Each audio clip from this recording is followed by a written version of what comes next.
Hello everyone, this is Wanda and Rebecca's with me today.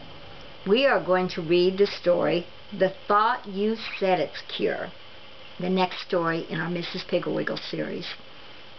Mr. Burbank absently reached from behind his newspaper for the sugar bowl. His groping fingers hit the toast, the honeycomb, the salt cellar, and finally found the sugar bowl.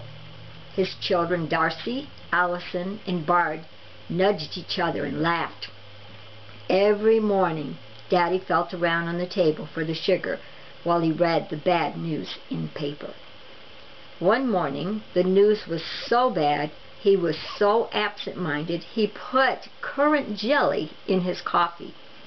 The children were anxious for a repeat performance and hopefully pushed everything but the sugar in the path of his searching hand.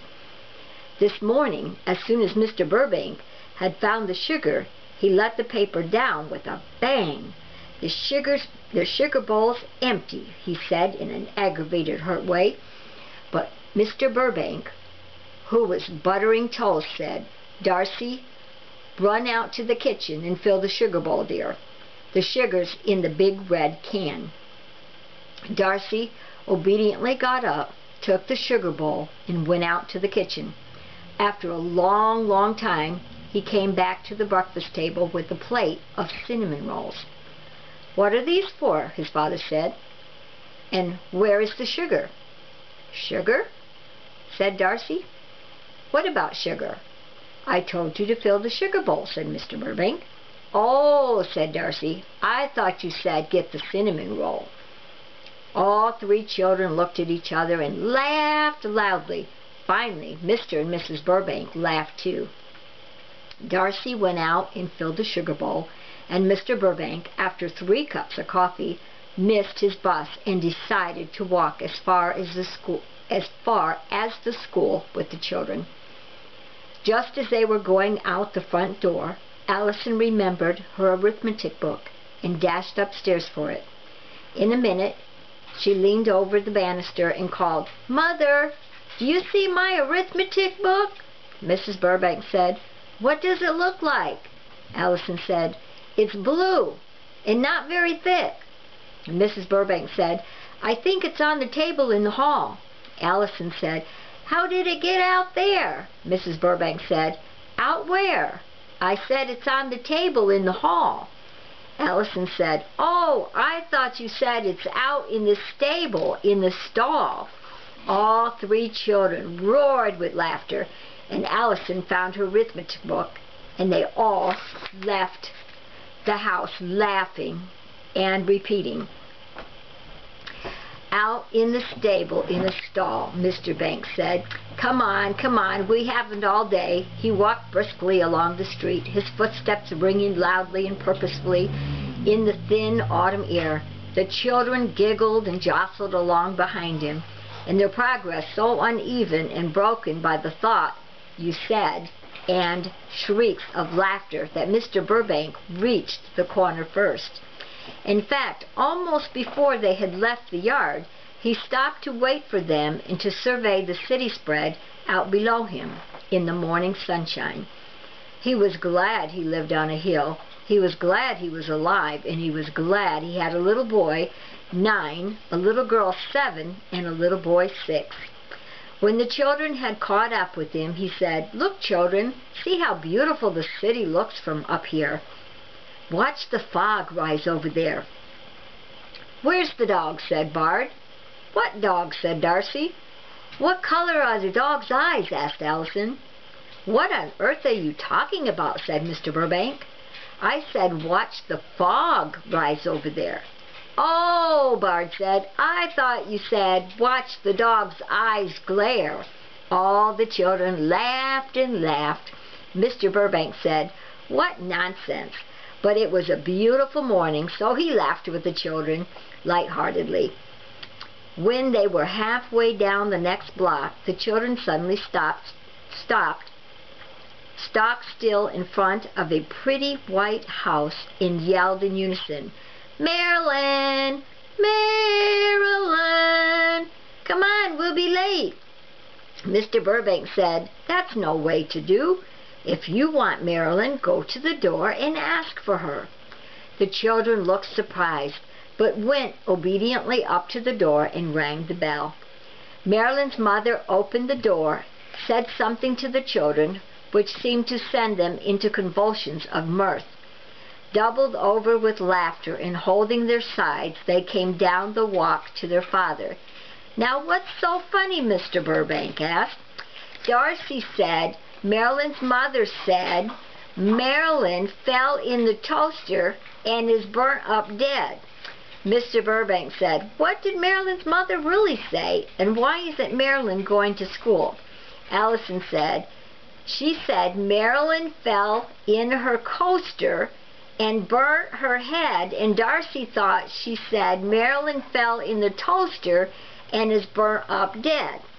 She went into another paroxysm of laughter. Mr. Burbank didn't laugh. Instead, he bent down, examined Darcy's ears, which were large and pink and soft and quite clean. "They should work," said Mr. Burbank, looking at the other children's ears. They all seemed quite normal. The children wanted to know what he was doing. Bard said, "What are you doing that for, Daddy?" Mr. Bark said, "I'm trying to decide whether I should get you an ear trumpet." "A bear trumpet? What's that?" Bard said. The older children repeated after him, "Bear trumpet? Bear trumpet?" They all laughed, but Mr. Burbank, who had enough, he said, "Come on, I'll supervise a race to school. On your marks. Get set. Go." When Mr. Burbank reached his office, the very first thing he did was to call Mrs. Burbank. He said, "Mary, have our children ever had scarlet fever?" She said, "Now you know they haven't, Bernard." "Well," he said, "have they ever had ear infections?" "Goodness, no," said Mrs. Burbank. "They've never had anything. They are the healthiest children in the neighborhood." "What's the matter?" Mr. Burbank said, "Plenty. They can't, any of them, hear well. I told them to look at the fog rise, and they thought I was talking about dog eyes. Marilyn's mother said that Marilyn fell off her coaster and hurt her head, and they thought she said Marilyn fell in the toaster and was burnt up dead." Mrs. Burbank finished for him. "Bernard, did you ever hear of anyone falling in a toaster?" "Of course not. There's nothing wrong with our children's ears. It is just that they are going through that awful thought-you-said phase." "Well, let's get them out of it," said Mr. Burbank. "They sound like dopes. Dog's eyes indeed." Mrs. Burbank said, "Don't worry, dear. I'll take care of it." As soon as she finished talking to Mr. Burbank, Mrs. Burbank called Marilyn's mother to find out about Marilyn, if she was badly hurt, and if there was anything she could do. Marilyn's mother said Marilyn was just fine, but the doctor thought she should be quiet for a day or two. When Mrs. Burbank asked Marilyn's mother if she had ever had any trouble with thought you said, and told about the sugar bowl and the cinnamon rolls, the arithmetic book, in the stable, in the stall, about Marilyn's fall in the toaster, and the dog's eyes, Marilyn's mother said, "Oh, Mrs. Burbank, I'm so glad you called and told me all this. You see, Marilyn has been doing the same thing all morning, and I was terribly afraid that the blow on your head had affected her, or the blow on her head had affected her mind. When I asked her if she wanted crumpets or toast, she said, 'Bumped on the nose? Who?' When I asked her if her head pained, she said, 'I thought you said, is the bed painted yet?'" Mrs. Burbank said, "I'm going to call up Mrs. Teagle and see if Terry or Teresa are thought you saids. She is such a good manager that if they have thought you said itis, she probably thought of a cure." Marilyn's mother asked Mrs. Burbank to call her back if she got any useful information, and they said goodbye. Then Mr. Burbank called Mrs. Teagle. She told her all about the Thought You Said It and asked if she had had any similar experience with Terry or Teresa. Mrs. Teagle said, "Oh, now, Mrs. Burbank, you see, we have always studied correct speech, and we all speak correctly. These children always pronounce all their vowels and all their consonants, and therefore we never have any trouble understanding each other. Perhaps the trouble lies with you and Mr. Burbank. Perhaps you do not speak distinctively. Perhaps the poor little children cannot understand you. I'm holding little speech classes every afternoon, and if you and Mr. Burbank are interested, I would be glad to have you attend. I wouldn't care to have the children because I am afraid they may corrupt my children's perfect speech." Mrs. Burbank thanked Mrs. Teagle for her kind offer and told her that perhaps she was right, that she and Mr. Burbank would try to speak more distinctively, and if things didn't improve within the week, they might join the speech classes. Mrs. Teagle said, "Glad to be of help any time, Mrs. Burbank," and hung up. That night, when Mr. Burbank came home, she told him about calling Mrs. Teagle and told him that she thought that from now on they should both try to speak more carefully so that their poor little children could understand them.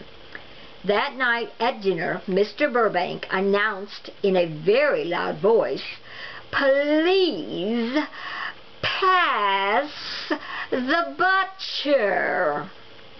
And the children all exchanged glances and whispers and then laughed.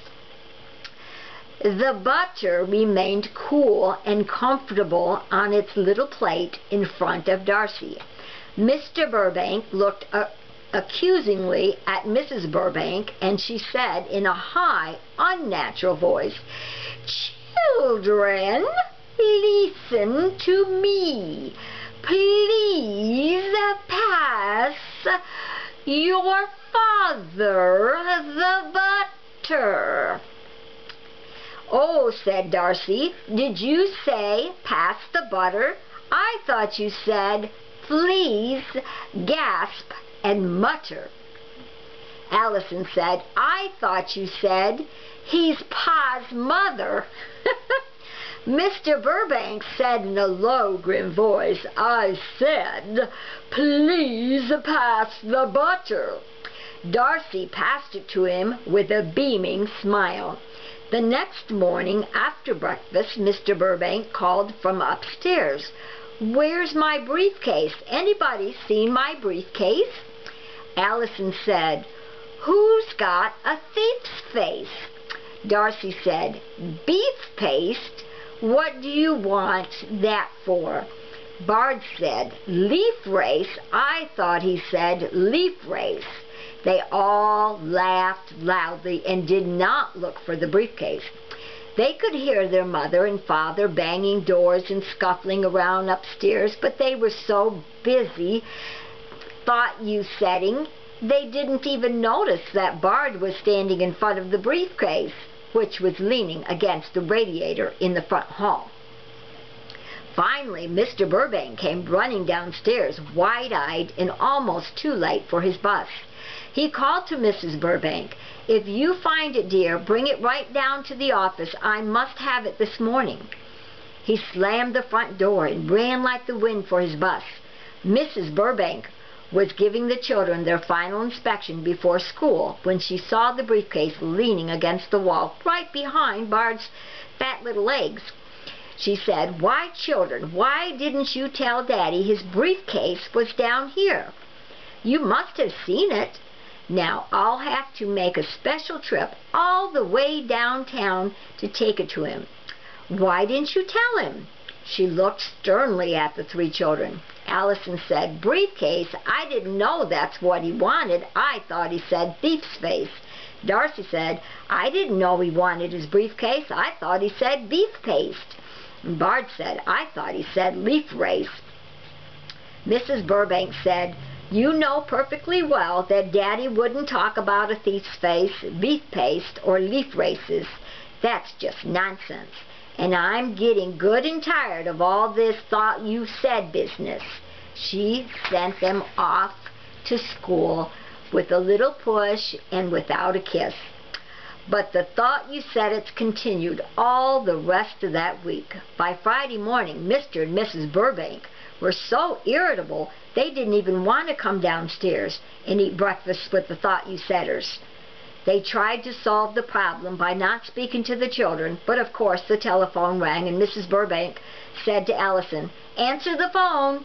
And Allison didn't move. And her father said, "Answer the phone." And Allison said, "Oh, answer the phone. I thought you said this hasn't got a bone." And Darcy said, "I thought you said the dancers are home." And Bard said, "I thought you said, the jam's all alone." It was the last straw. Mr. Burbank said, "This nonsense has got to stop. Now, I'm not going to eat another meal with the thought you said." And as the children had left for school, and even before she washed the breakfast dishes, Mrs. Burbank decided that she must do something about the thought you said. She poured herself another cup of coffee and sat down at the breakfast table and thought and thought. Oh boy, the dog came and sat beside her, and she gave him a small piece of ham and stroked his head and wondered what to do. She was just going to call Mr. Burbank's mother when the telephone rang again. Mrs. Burbank answered it. It was Mrs. Piggle Wiggles, and she wanted the children to come for tea. Mrs. Burbank said, "Oh, Mrs. Piggle Wiggles, I'm so delighted that you called. I was just sitting here at the breakfast table wondering what in the world to do." And so she told Mrs. Piggle Wiggles about the thought you said. Mrs. Piggle Wiggles said, "There is a regular epidemic of thought you said it's all over town. It really is very harmless disease, but can be most annoying to parents, especially when they are trying to hurry. I have suffered with it myself this past week. Put on your shoes is the thought you said sat on a fuse. Get me a tack is the thought you said butter a cracker, and on and on. Fortunately, the cure is very simple. I have a magic powder which you sprinkle in the children's ears tonight. It will make their hearing so keen that they'll be able to hear spiders stamping across the floor, leaves crashing to the ground, flowers snapping open their petals, and fireflies striking the matches that light their lanterns. I must warn you that tomorrow when the children are wearing the magic hearing powder, you mustn't pop corn, run the vacuum cleaner, or serve dry, crunchy breakfast foods. The noise would be too painful to them. I'll send the powder over, and when the children stop by after school, you might lend a little to Marilyn's mother. Goodbye and good luck." Mrs. Piggle Wiggles hung up on the phone. After school, the children came rushing in to deliver the package from Mrs. Piggle Wiggles and to change their clothes. Mrs. Piggle Wiggles' package contained a tiny little box of white powder. Mrs. Burbank felt the powder and smelled it. It felt like talcum powder, and it smelled like ginger.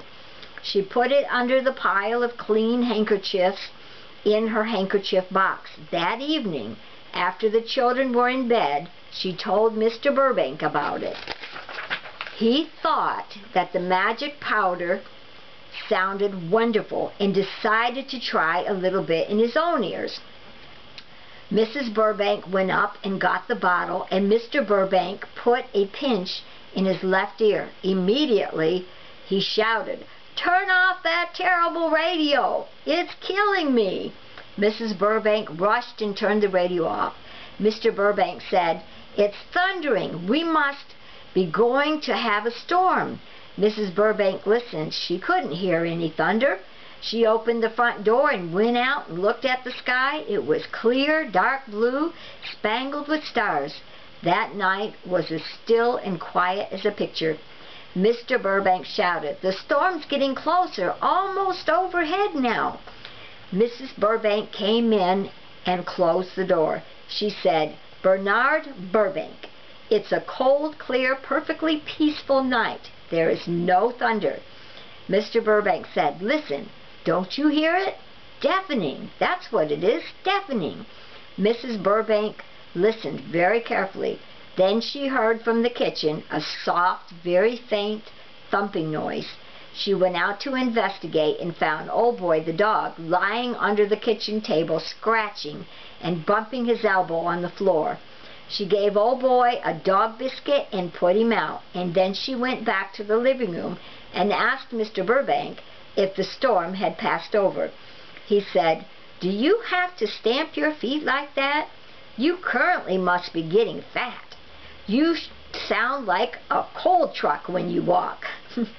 Mrs. Burbank, who was very slight, looked down at her soft red house slippers and said, "Bernard, I think you had better wash that magic powder out of your ear, because I am going to go out right now and get some graham crackers, and think of the torture you'll go through if I drop a crumb."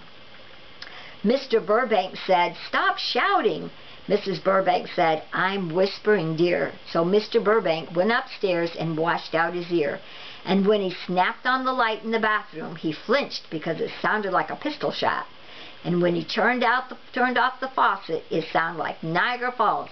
And when he accidentally brushed a hairpin off the windowsill, it sounded like a huge iron chain crashing to the tiled floor. Mr. Burbank filled the bathroom glass with warm water. He had decided that would be the best way to wash out the magic powder, and was just about to pour some in his ear when from behind the bathroom he heard the most awful screaming, screeching, whining noise. He straightened up, put down the glass, and peered over by the bathtub. He didn't see anything. He bent down over the basin again and picked up the glass. He was just about to pour the warm water in his ear when the horrible screaming, squealing noise came again, this time right by his head. Mr. Burbank was so scared he dropped the glass, spilled the water, and banged his head on the faucet. He looked all around, but he couldn't see anything. The noise came again, this time a little fainter, from behind the Venetian blind. He raised the blind and looked carefully. He couldn't see a thing. The terrible noise came again, this time by the mirror. Then Mr. Burbank saw what it was, a big mosquito. He grabbed a washcloth and, without thinking of his magic hearing, swatted the mosquito. The screams of agony that immediately filled the bathroom were horrible. Mr. Burbank hurriedly turned on the warm water and stuck his ear right under the faucet. Whew! What a relief! He picked the dead mosquito up by one leg and put it in the wastebasket. And then he called to Mrs. Burbank, "Hey, Mary, I'm all right now, but I think we'd better go easy with that magic powder in the children's ears. It's awfully strong." Mrs. Burbank said, "Perhaps you used too much. Here, I'll measure it out. I'll use a toothpick, and I'll just put a grain or so in the right ear of each child. Come on now, help me." That's the picture.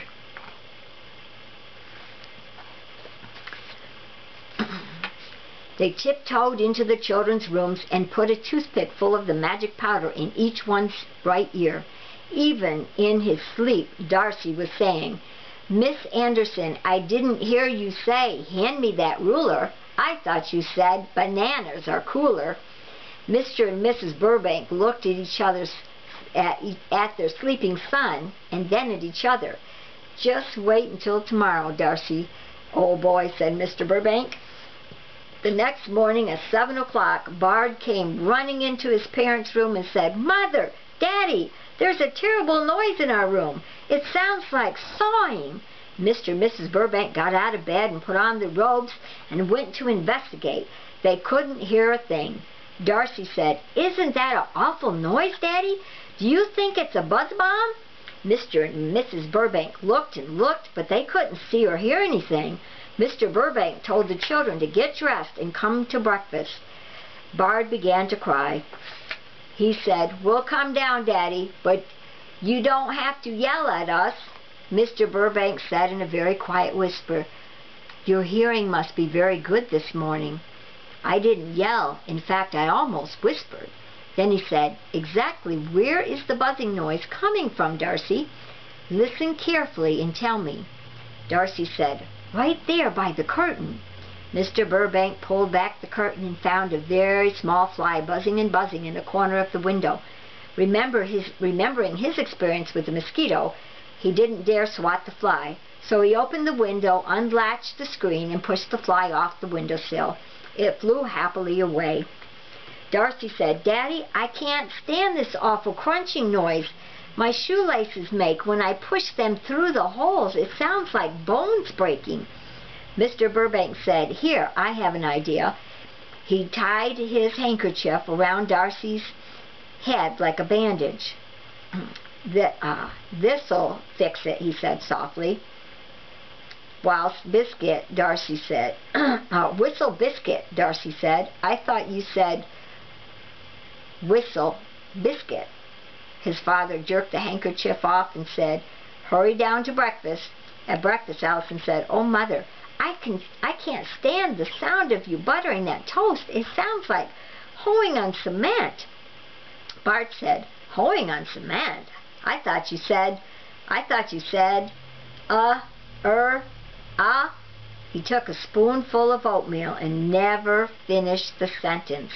A piece of toast popped out of the toaster. All three children jumped. Darcy said, Mother, you should warn us when you're going to make so much noise. Mrs. Burbank said, I'm sorry, but it didn't seem loud to me. I guess my ears aren't very good. Allison said, Come on, boys, let's go to school. Darcy said, I thought you said poison. I thought you said poison. Oh, I don't know what I meant. Allison said, Oh, boy's breathing so loud. I can't hear a thing. And does he have to splash his tongue around in his mouth like that, Mother? Mrs. Burbank called Old Boy and gave him a piece of bacon. He snapped and gulped, and all three children jumped and shuddered. What a noise, said Allison, glaring balefully at poor Old Boy. He's just like some terrible kind of jungle beast. Mrs. Burbank said, Come, children, put on your coats and go to school. Allison said, Spit on your coats? I thought you said spit on your coats. Nobody laughed. Darcy said, Don't talk so loud, Allison. It hurts my ears. Bart said, Did you hear what Mother said? She didn't say spit on your coats. She said put on your coats. Allison said, I know it. I can hear. Let's go. The front door closed quietly, and Mrs. Burbank said to her husband, who was groping for the sugar, That's the first time in 5 years they haven't banged the front door. Here's the sugar, dear. And you have 4 minutes before the next bus. Just then the front door opened, and the three children came crying into the house. Allison said, Mother, we just can't stand it. The sidewalk is covered with leaves, and when we walk through them, the noise is so dreadful, we just can't bear it. It sounds like hundreds of giants chopping wood. Bart said, Sounds like millions of paper bags. Darcy said, Sounds like thousands of houses burning up, crackling, crackle, crash. Mrs. Burbank said, Well, Bernard, I think we'd better wash their ears, and we'll give Mrs. Piggle Wiggle our heartiest thanks. Mr. Burbank said, What's she done wrong?" "Who?" said Mrs. Burbank. "Mrs. Piggle Wiggle," said Mr. Burbank. "What are you talking about?" said Mrs. Burbank. "I said that we should give Mrs. Piggle Wiggle our heartiest thanks." "Oh," said Mr. Burbank, "I thought you said, go give Mrs. Piggle Wiggle your hardest spanks," and the children looked disgusted. So I hope you enjoyed the story, and I look forward to reading the next one into the chapter book. God bless. Be good to one another. Remember, Nana Wanda loves you.